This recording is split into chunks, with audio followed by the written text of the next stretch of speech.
नमस्कार, न्यूज़ 24 देख रहे हैं आप। मैं हूं आपके साथ डॉक्टर मीना शर्मा। राजस्थान में महात्मा गांधी विद्यालय इंग्लिश मीडियम खोले गए थे बड़े जोश और उत्साह के साथ। अशोक गहलोत सरकार में गोविंद सिंह डोटासरा शिक्षा मंत्री थे, उसके बाद डॉक्टर बी.डी. कल्ला आए, लेकिन उन अंग्रेजी माध्यम के स्कूल को उस समय भी कुछ तूफान बवाल था, लेकिन उससे ज्यादा सरकार बदलने के बाद बड़ा तूफान हुआ कि भजनलाल सरकार रिव्यू करेगी इस मुद्दे पर। रिव्यू करने के लिए कमेटी भी बनाई गई, लेकिन नया सत्र शुरू होने जा रहा है और इस नए सत्र में जो अंग्रेजी माध्यम में बच्चे पढ़ रहे हैं, उनका क्या होगा? जो नए बच्चे पढ़ना चाहते हैं अंग्रेजी माध्यम में, कितने स्कूल सरकार रखना चाहती है, कितने को डिसमेंटल एक तरह से हिंदी मीडियम में वापस कन्वर्ट करना चाहती है, ये सवाल है जो राजस्थान के बच्चों और उनके अभिभावकों के ज़हन में है। हज़ारों बच्चे परेशान हैं, उनके पेरेंट्स भी बड़े सपने पेरेंट्स देखते हैं सरकार के अंग्रेजी माध्यम स्कूल में अपने बच्चों को पढ़ाएं, जो कि प्राइवेट स्कूल्स में नहीं भेज पाते हैं। इस वक्त क्या है स्थिति? हमारे साथ पुनीत जांगू जी, कांग्रेस पार्टी के प्रवक्ता, डॉक्टर मुनेश अरोड़ा, वरिष्ठ पत्रकार उदयपुर से, संगीता परिक्रमा जी हमारे साथ जोधपुर से जुड़ रही हैं।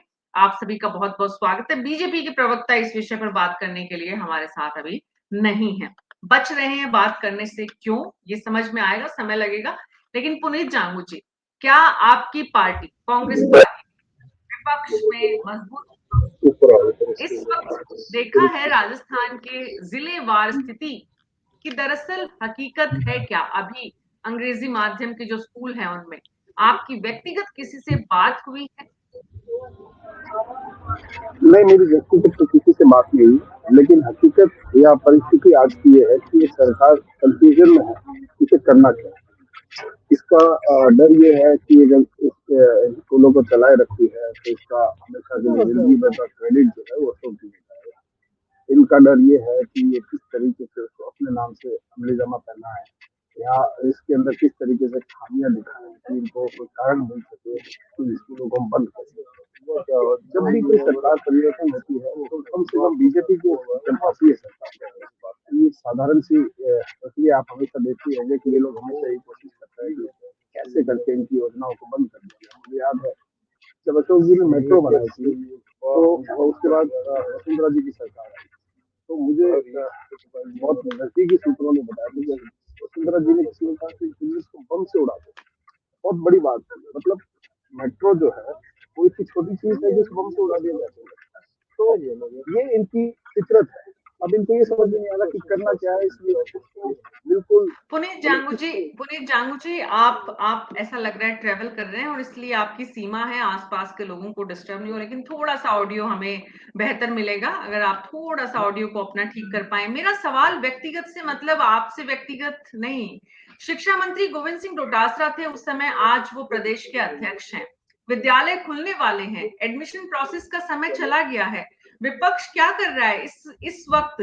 महात्मा गांधी विद्यालय बहुत एम्बिशियस प्रोजेक्ट था, सरकार क्या कर रही है आपको जानकारी भी नहीं है। विपक्ष अपनी बात को रखने के लिए उन बच्चों से, अभिभावकों से मिलकर हालात का जायजा ले रहा है, स्थिति पर देख रहा है कि कितने बच्चे परेशान हो रहे हैं। आप लोग ग्राउंड पे कुछ काम इस विषय में कर रहे हैं कि नहीं कर रहे हैं पार्टी? मेरी जो जानकारी है कॉम्पिटिशन के ये एक्सेप्ट कर रहे हैं फॉर्म अभी तक, तो मुझे जानकारी है। ऐसा नहीं है कि प्रोसेस इन्होंने बंद कर दिया, ये नहीं हुआ। ये होता तो इसकी बहुत सीधी जानकारी आ गई होती, पर ऐसा भी हुआ नहीं। तो इसलिए जब तक ये कुछ डिसाइड नहीं करे करना क्या है या ये हम कल को ये करेंगे हमने बंद थोड़ी किया, तब तक ये तय नहीं करें कि इनकी क्या पॉलिसी रहेगी इनको लेकर, तब तक हम उसमें पहले इनिशिएटिव हमने तो ले दिया कि आप बंद करके देखो, हम आपको बताएंगे कि हम कह चुके हैं। हमारे प्रदेश अध्यक्ष ने कहा कि ये चीज बजा देंगे सरकार, तो ये करे तो सही, जी डिसीजन तो ले। फॉर्म ही एक्सेप्ट कर रहे हैं, ये फॉर्म नहीं किया।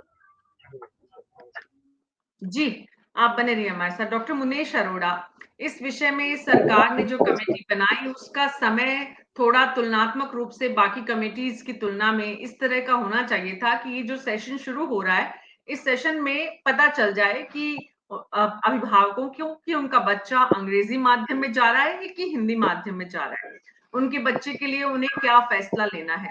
इस वक्त आप उदयपुर संभाग में भी आपके पास रिपोर्ट्स आती होंगी, क्या परेशानी जो अभिभावकों की है वो किस तरह की है, कितनी परेशानियां उनको सामना करना पड़ रहा है, और टीचर्स जो हैं जो इंग्लिश मीडियम में गए अब वो कहाँ पढ़ा रहे हैं, शिक्षा विभाग क्या कर रहा है, अधिकारियों से आपकी अगर बातचीत हुई हो? मीना जी, सबसे पहले तो जो आप जानना चाहती हैं कि आज स्थिति क्या है, ग्राउंड रियलिटी क्या है महात्मा गांधी इंग्लिश कॉलेज स्कूलों की, तो स्थिति यह कि जो स्कूल है उनमें भी एडमिशन बंद तो नहीं की है, मगर जब से सरकार ने घोषणा की है उसके बाद एडमिशन बहुत कम हुए। असमंजस की स्थिति बनी हुई है अभिभावकों के मन में कि आखिर होगा क्या, क्या ये चलेंगे रहेंगे, इनका बच्चा आगे बढ़ेगा नहीं बढ़ेगा, उसको अच्छी शिक्षा मिलेगी नहीं मिलेगी, क्या जो कांग्रेस की गवर्नमेंट में स्वरूप है अंग्रेजी मीडियम स्कूल्स का, क्या वो रहेगा या खत्म हो जाएगा। तो ये जो असमंजस की स्थिति है उसकी वजह से एडमिशन्स नहीं हो रहे। लोग अभी जुलाई का इंतजार कर रहे हैं, जुलाई से स्कूल खुलेंगे उसके बाद देखा जाएगा। वैसे तो लास्ट वीक में हो जाता है शुरुआत, मगर अभी तक स्थिति बहुत ज्यादा एडमिशन्स को लेकर के अच्छी नहीं है। ग्राउंड रियलिटी पे बहुत कम फॉर्म आए हैं, 10-15% ही फॉर्म अभी इस तक हुए हैं।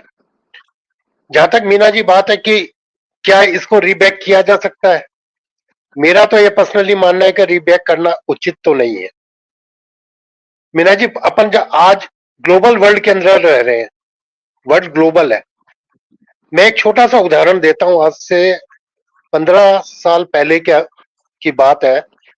मीरागंज कॉलेज में एक प्रोफेसर है SS कुमावत, सोशियोलॉजी के प्रोफेसर हैं। वो उदयपुर से जापान जाते हैं और जापान से जो उनके जो जो वो एसोसिएट है वो राजस्थान आते हैं यहाँ की संस्कृति को समझने में और जानने में। वो जापानी बोलते हैं, मगर उन्होंने हमारे यहाँ आकर दिवाली की पूजा को एज ए जापानी जानने की कोशिश की कि वो यहाँ कैसे पता होती है, क्या किस तरह से पूजा की जाती है, किस तरह से रीति चलती है, इसके के पीछे क्या फिलॉसफी है।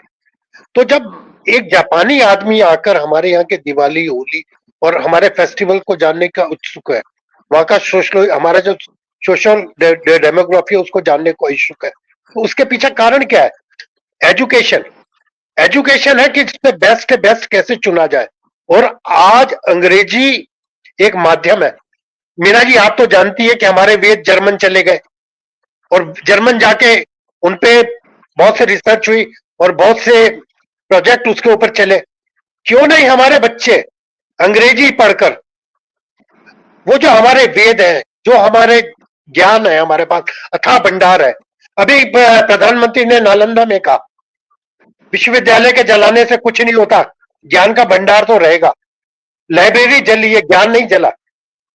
इसके पीछे क्या उद्देश्य है? उद्देश्य ये है कि शिक्षा कैसे भी हो वापस प्राप्त हो बच्चों को। हमारे ज्ञान का जो भंडार है वो हमें हमारे बच्चों को मिले, तो उसमें एक अंग्रेजी माध्यम आप गुरुकुल, मेरा तो मीना जी यहां तक माना है कि आप गुरुकुल खोलिए अंग्रेजी में, कोई बुराई नहीं है। हमारी संस्कृत, हमारी हिंदी लोग पढ़े, साथ में अंग्रेजी भी सीखे। मैंने एक बार मीना जी एक ऐसे ही एक मेडिकल कॉन्फ्रेंस में ये कहा भी था, बहुत बड़ी मेडिकल कॉन्फ्रेंस हो रही थी। डॉक्टर मुनीश अरोड़ा 3737 अंग्रेजी माध्यम के विद्यालय हैं राजस्थान में, जिसमें 750 विद्यालय ऐसे हैं जिनमें एक भी फॉर्म नहीं आया है। इसका मतलब 750 में एक भी फॉर्म नहीं आया है, इसका मतलब समझ सकते हैं आप? मीना जी है, बताइए आप मुझे, आप स्टेशन पे जाए या उससे 3 दिन पहले घोषणा कर दी जाए कि ये फलानी ट्रेन जाएगी कि नहीं जाएगी पता नहीं है, कौन रिजर्वेशन कराएगा अपना? कौन जाएगा स्टेशन पे? ये तो अक्सर देखते हैं ना, लास्ट मोमेंट पे डी शेड्यूल हो जाती है ट्रेनें, खाली जाती है ट्रेनें, समर ट्रेनें खाली जाती है। क्यों जाती है? असमंजस की स्थिति में कोई भी पेरेंट नहीं रहना चाहता मीना जी, उसके बच्चे का भविष्य का सवाल है।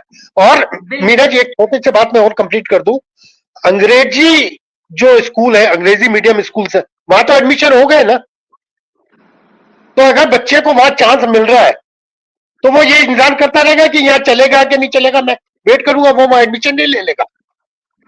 वो कब तक इंतजार करेगा बच्चा, वो कब तक ये इस आस में बैठा रहेगा कि गवर्नमेंट स्कूल में अंग्रेजी माध्यम के स्कूल खुलेंगे तब मैं यहाँ जाऊंगा, अन्यथा मैं ये साल खराब कर लूंगा। लेकिन ये तो कोई बहुत बड़ी गारंटी कर। संख्या ऐसे बच्चों की है डॉक्टर मुनीश अरोड़ा जो चाह कर भी प्राइवेट स्कूल की तरफ जा ही नहीं सकते हैं। ऐसे में सवाल उठता है पुनीत जांगू जी कि 750 विद्यालय ऐसे जहां पर बच्चों का एडमिशन नहीं हुआ, उन 750 विद्यालयों जिन जिन ब्लॉक में है, जहां पर भी है, जिस जिले में है, आपकी पार्टी का कार्यकर्ता तो जरूर होगा। आपकी पार्टी के कार्यकर्ता कर क्या रहे हैं अब विपक्ष में रहकर? ऐसे स्कूल जहां पर इंग्लिश माध्यम का स्कूल है, एक भी फॉर्म जा नहीं रहा है, पूरा का पूरा स्कूल का स्ट्रक्चर बना हुआ है, सरकारी मशीनरी पूरी लगी हुई है, तो आप लोग सरकार को जगाने का, चेताने का और अलर्ट पर रहने का काम क्यों नहीं कर रहे हैं? देखिए, जहाँ जरूरी है वहाँ कर भी रहे हैं, ऐसा तो नहीं है कि हम कर ही नहीं रहे कुछ। ये है, इस सरकार ने ये जो इन्होंने मुनीष जी ने बात कही है कि असमंजस की स्थिति खड़ी करने की वजह से अगर पेरेंट्स नहीं आ रहे, तो इस चीज पर हम विशेष ध्यान देंगे। इसमें कोई दो राय नहीं कि असमंजस की स्थिति को दूर करना हमारी बराबर जिम्मेदारी है।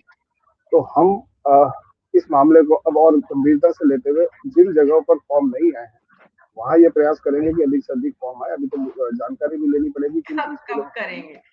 कब करेंगे? अब पहली करेंगे, बात तो अब ये है, करेंगे, और दूसरी अब करेंगे। अब मैं इससे बैक पीछे तो जाके कर नहीं सकता, आगे के लिए कह सकता हूँ। जी, जी, तो ये जी।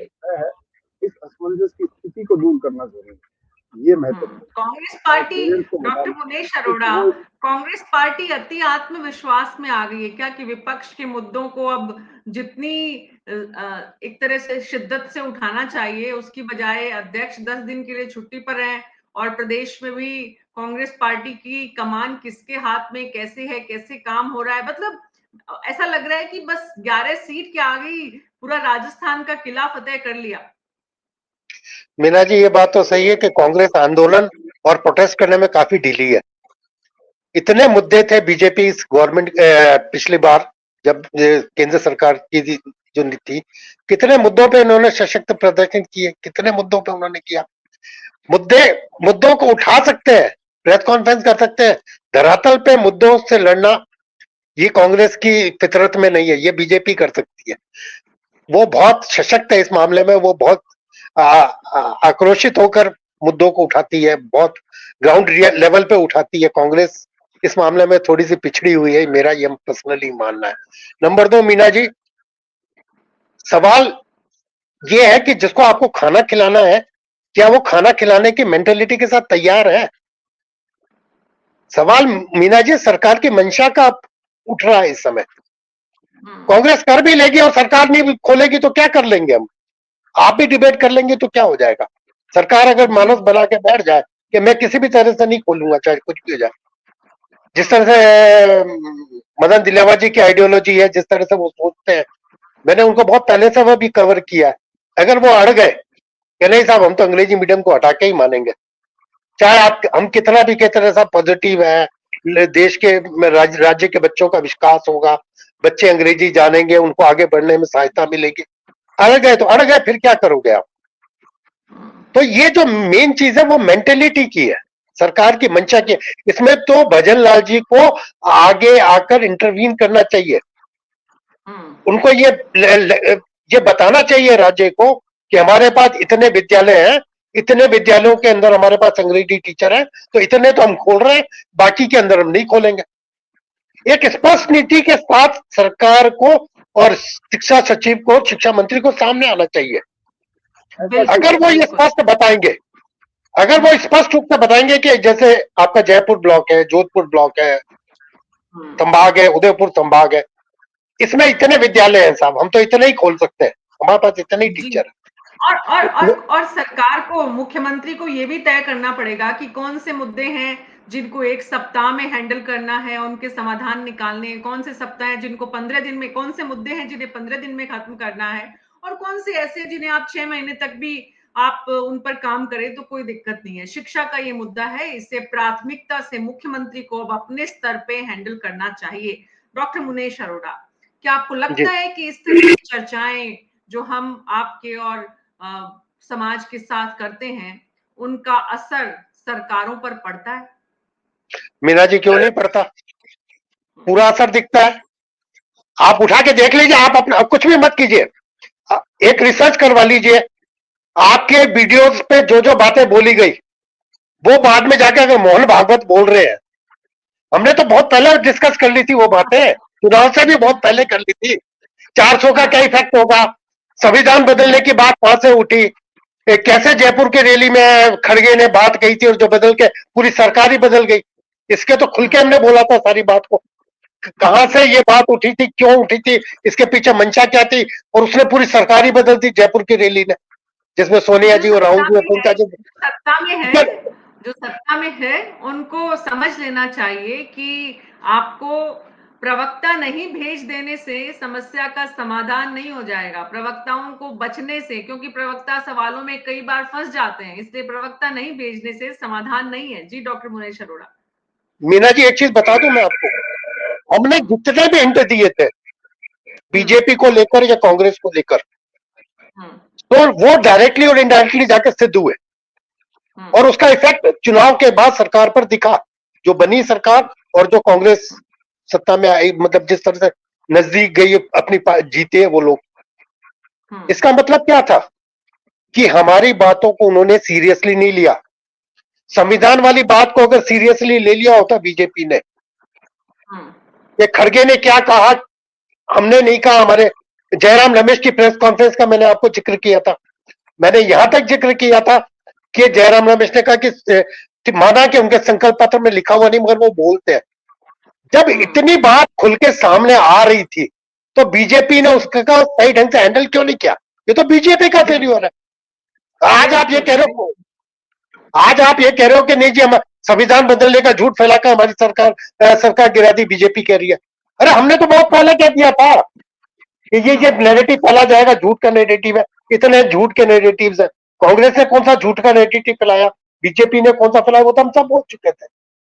सवाल मीना जी आपकी बहस सार्थक तभी होगी जैसा अभी आज आप बात कर रही है, ये बहस तभी सार्थक होगी जब शिक्षा मंत्री और शिक्षा सचिव और मुख्यमंत्री इस पे इंटरवीन करे और तुरंत इंटरवीन करे। मैंने देखा है मीना जी, मैंने देखा है आपके यहाँ डिस्कशन होता है, उसके अगले 2 दिन के अंदर इफेक्ट दिखने लगते हैं या उस पर बात होती है। जैसे मैंने भ्रष्टाचार के मुद्दों पर बोला, उसके ऊपर बैठक हुई है 2 दिन के अंदर अंदर। मगर मैं ये उम्मीद करता हूं कि मीना जी शिक्षा का मुद्दा, हालांकि अभी 10 दिन है एडमिशन को लेकर, 2 दिन या 3 दिन में प्रक्रिया में समय लगता है, स्कूल प्रशासन की अपनी सीमाएं हैं। स्कूल खुलने में जो समय है उसके बीच में जो एडमिशन प्रोसेस का जो समय है वो तो निकल गया है।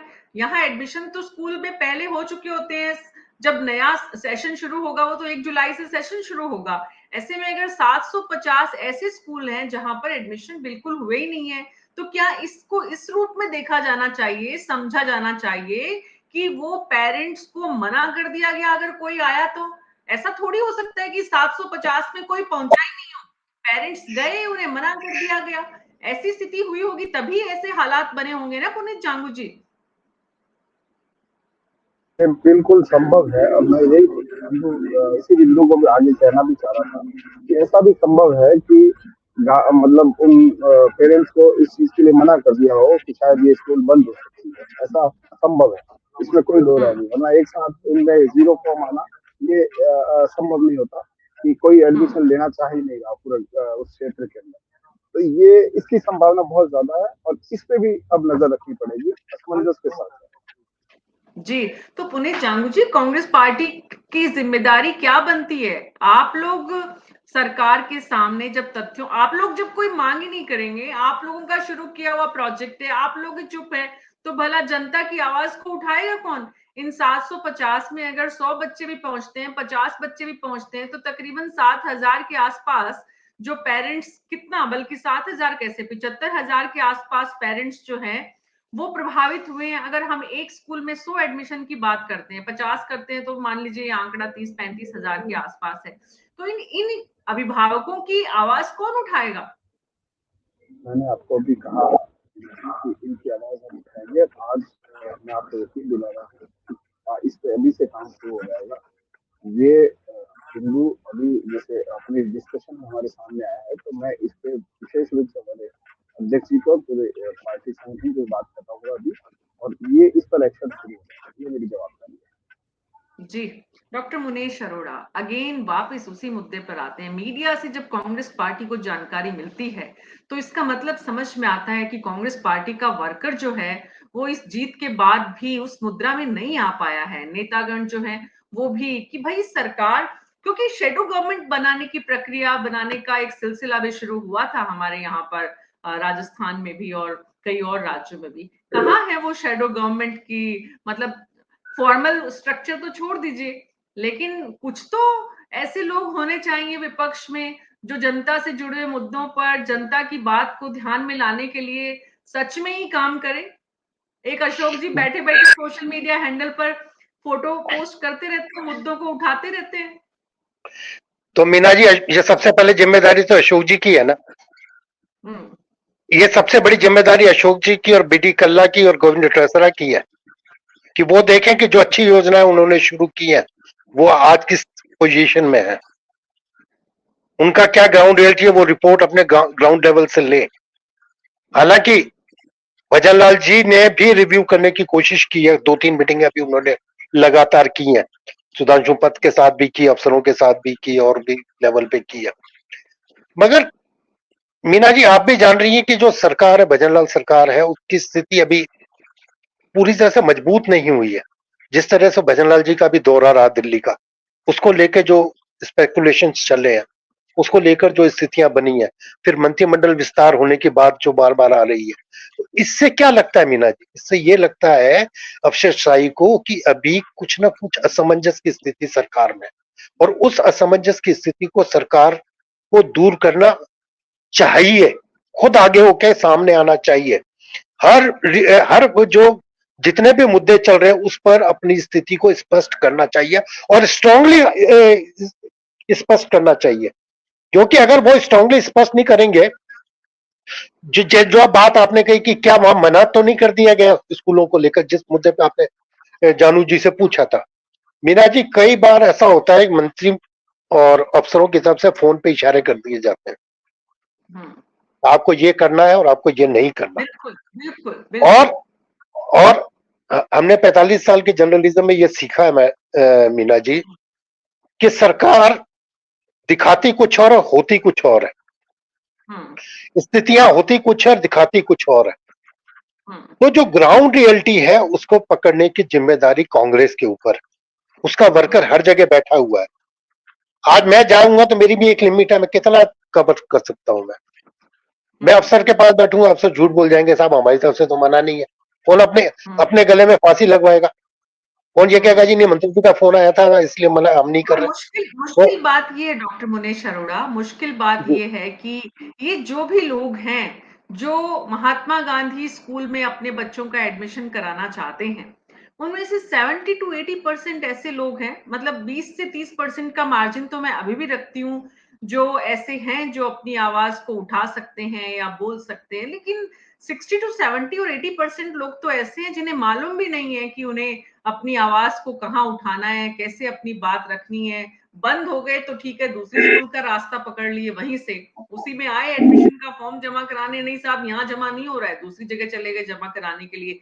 इतनी, क्योंकि हिंदुस्तान इतनी बड़ी आबादी वाला प्रदेश, राजस्थान इतनी बड़ी आबादी वाला प्रदेश है देश में, तो यहाँ पर समझ में आता है कि सरकारी मशीनरी और जो राजनेता सरकार जो है वो मिलकर उस निचले तबके के व्यक्ति को कैसे ठग रहे हैं। मीना जी बिल्कुल सही कह रही हैं आप। ये शिक्षा जो है ना, जिंदगी भर असर रखती है इंसान के ऊपर। जो कमियां हमारी स्कूलिंग के टाइम पे रह गई वो आज भी, हम पीएचडी करके रिटायर पोजीशन होकर आगे निकल गए, वो कमियां आज भी हैं हम में। आज भी हमारी गांधी, मेरी राइटिंग महात्मा गांधी वाली ही है, जो जिसकी वजह से बहुत मार पड़ी थी स्कूल में। तो जो कमियां रह जाती हैं वो रह जाती हैं, और उसकी नींव मजबूत करने के लिए स्कूलों के अंदर अच्छे टीचर्स का होना, अच्छी शिक्षा का होना बहुत जरूरी है, क्योंकि ये देश का निर्माण करती है शिक्षा। बीजेपी, अटल बिहारी वाजपेयी जी ने कहा था संसद के अंदर, सरकारें आएंगी जाएंगी, पार्टियां बनेंगे बिगड़ेंगी, मगर ये देश रहना चाहिए, ये लोकतंत्र रहना चाहिए। इसके का क्या मायने था? इसका मायने यही था मीना जी कि देश का भविष्य संवरना चाहिए, देश वापस उसी स्थिति में नहीं चला जाए जो हजारों साल पहले गुलामी की दिशा में चला गया था। जी अगर देश को आगे बढ़ाना है मीना जी, तो यहाँ के यूथ को, यहाँ के बच्चों को शिक्षित करना पड़ेगा। आज भी जी, आप कह रहे हो कि लेकिन हमारा हाँ, आज भी हम कहते हैं कि साक्षर हो गया हमारा देश। खाली एक नाम लिखना साक्षर होता है क्या मैं मीना जी? लेकिन क्या उसे साक्षरता? हम जहां से चले थे वहां से कुछ कदम आगे बढ़े, उस रूप में साक्षरता की परिभाषा उस समय गढ़ी गई थी। वो बात जो आप कर रहे हैं आज से 20-25 साल पहले जो साक्षरता के कैंपेन चले थे, आज साक्षरता का स्वरूप पूरी तरह से बदल रहा है। सवाल ये है पुनीत जांगू जी कि ऐसे व्यक्ति, आम आदमी जिसको अपनी बात ठीक से रखनी नहीं आती, जिसको अपने अधिकारों की जानकारी नहीं है, जिसके लिए संविधान में, कानून में उनके लिए बहुत सारी व्यवस्थाएं तो की गई हैं, सरकार उनके लिए योजनाएं बनाकर बड़े बड़े एडवर्टाइजमेंट तो दिखाती है, लेकिन उनको उनका लाभ नहीं मिल पाता है। ऐसे लोगों की आवाज अगर विपक्ष नहीं बनेगा तो फिर ठीक है, सरकार, भजनलाल सरकार अगर मनमानी करती है तो किसका दोष? देखिए, मैं भी आपसे पहले भी, थोड़ी देर पहले मैंने कहा कि जो आगे की बात है उसकी जवाबदारी नंबर 1। नंबर 2, आज साक्षरता की बात है या इनकी नीतियों की बात है, तो इनकी नीतियों का विरोध हो, जो गलत नीतियों का विरोध है, हमारा हमेशा रहेगा।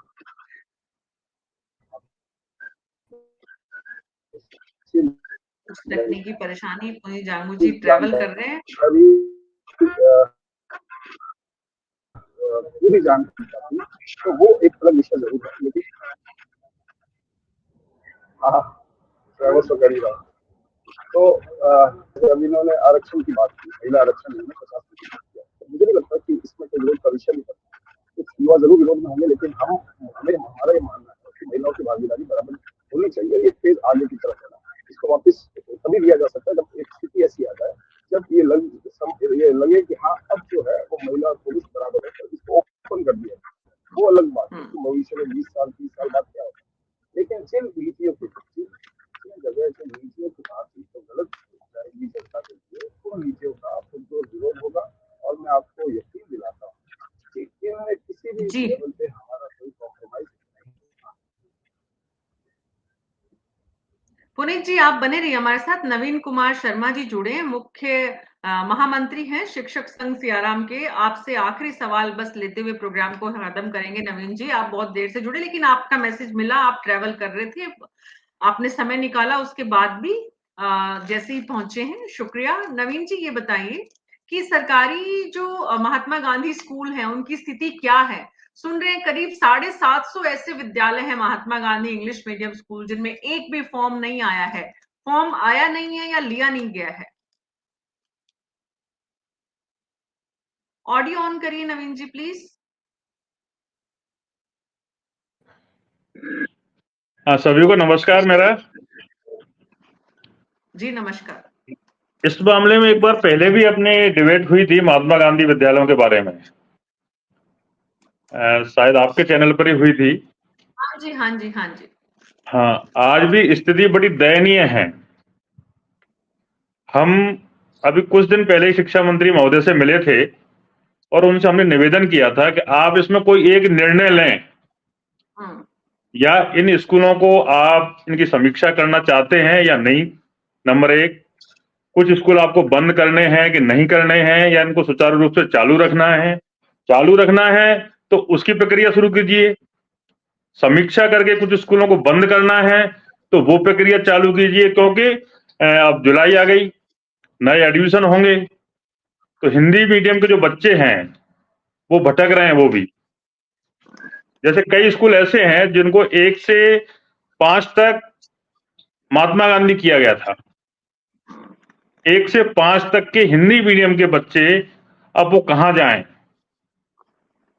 वो आज भी उम्मीद लगाए हुए बैठे हैं। तो हमने कुछ रिटर्न में मंत्री महोदय को दिया था कि अगर आपकी जरूरत है कि इसको हम अंग्रेजी मीडियम रखेंगे, तो उन विद्यालयों को जहां नीड है वहां एक पारी में हिंदी मीडियम संचालित हो और एक पारी में अंग्रेजी मीडियम संचालित हो, जिससे कि बेचारे कामकाजी गरीब जो बच्चे हैं, एक वो तबका है बहुत बड़ा जुड़ा हुआ है सरकारी विद्यालयों से, जो कामकाजी बच्चे हैं, जो काम भी करते हैं और अध्ययन भी करते हैं, उनको अंग्रेजी माध्यम के स्कूल नहीं चाहिए। वो जैसे तैसे करके हिंदी माध्यम में अपना 10th या 12th पास कर जाते हैं और अपना कैरियर बनाने का प्रयास करते हैं। लेकिन पहले 100 दिन की योजना थी, उसमें कुछ नहीं हुआ। अब देख रहे थे कि मई जून में छुट्टियों में कुछ हो जाएगा, इसमें कुछ नहीं हुआ और वही ढाक के 3 पात हैं। अब जुलाई से फिर वही भ्रम की स्थिति बनी हुई है। नंबर 2, जितने महात्मा गांधी विद्यालय किए गए थे उनमें हिंदी मीडियम के सारे अध्यापक सरप्लस हैं। मान लीजिए 1 से 8 तक अंग्रेजी में कन्वर्ट किया गया, तो लेवल 1 और लेवल 2 के जो अध्यापक वहां थे वो सरप्लस दिखा दिए गए हैं। उनका वेतन कहीं और से उठ रहा है, लेकिन वो बैठे इसी स्कूल में हैं।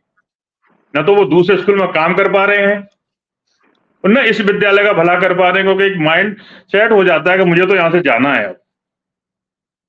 तो उस पर भी कोई निर्णय नहीं हुआ है। तो महात्मा गांधी विद्यालयों से न तो बच्चों का हित हो रहा है उनसे और न ही अध्यापक का हित हो रहा है। अभी अगर एक निर्णय हो जाता है कि हिंदी मीडियम रहेगा, तो वो हिंदी मीडियम के जो टीचर जिनको अधिशेष दिखाया गया है वो समायोजित हो जाए।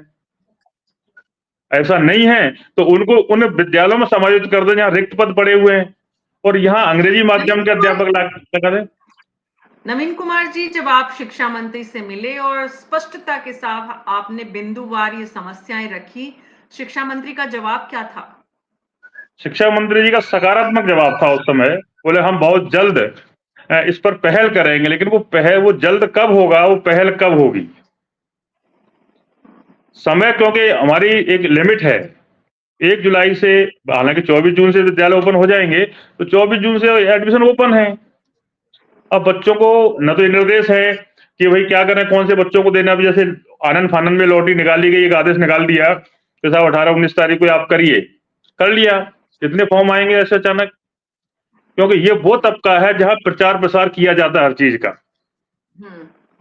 हम अपने विद्यालय, हिंदी मीडियम के विद्यालय होते हैं, उनमें भी एक टीम बनाई जाती थी, गली गली में जाते हैं, घर घर जाते हैं, पंपलेट देते हैं कि साहब आइए एडमिशन के लिए, तब जाके वो बच्चे आते हैं। बिल्कुल बिल्कुल बिल्कुल। तो जिसका प्रचार प्रसार बिल्कुल हुआ नहीं, अचानक पहले भ्रम की स्थिति थी, अचानक आगे लॉटरी निकाल दो तो फॉर्म आएंगे कहां से? बिल्कुल। तो ऐसी स्थिति में ना तो पेरेंट्स अपने बच्चे का हिंदी मीडियम में एडमिशन करा पा रहे हैं, ना ही इंग्लिश मीडियम में एडमिशन करा पा रहे हैं। ऐसे बच्चों की संख्या भी है।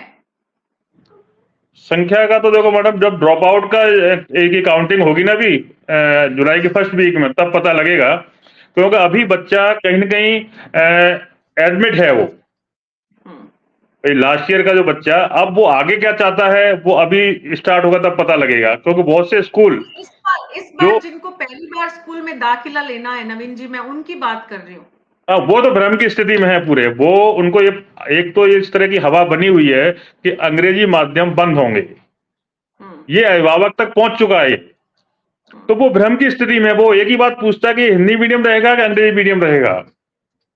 जो विद्यालय अंग्रेजी मीडियम है उसमें हिंदी मीडियम का तो एडमिशन ले नहीं सकते जी। और उसको ये आश्योर भी नहीं कर सकते कि ये अंग्रेजी मीडियम रहेगा। दूसरा, उसकी सबसे बड़ी विडंबना जी नवीन जी बोलिए। सबसे बड़ी विडंबना उस अभिभावक की ये है कि हर लगभग सारे विद्यालय कन्वर्ट कर दिए थे अंग्रेजी माध्यम में, गली गली में कर दिए हैं। अब वो हिंदी मीडियम में पढ़ना भी चाहे तो जाए कहां? वो छोटे से बच्चे को, जैसे अब पहले रूल्स बनाए गए थे कि रोड का को क्रॉस करके नहीं जाना चाहिए, रोड से पहले ही विद्यालय होना चाहिए, प्राइमरी जो प्राथमिक विद्यालय हैं, अब है नहीं ना। अब छोटे से बच्चे को कहां लेके जाए? ऑटो तो वो लगा नहीं सकता इस स्थिति में, तो वो अभिभावक है नहीं कि ऑटो से अपने बच्चे को स्कूल भेजे। अगर इस स्थिति में होता तो वो प्राइवेट स्कूल में पढ़ाता, आता ही नहीं यहाँ। बिल्कुल बिल्कुल बिल्कुल। तो इस समय काफी भ्रम की स्थिति बनी हुई है, अभी स्थिति क्लियर नहीं कर रहे। मेरी तो गुजारिश है सरकार से, मंत्री महोदय से, कि जल्दी से जल्दी इसको स्थिति को क्लियर करें।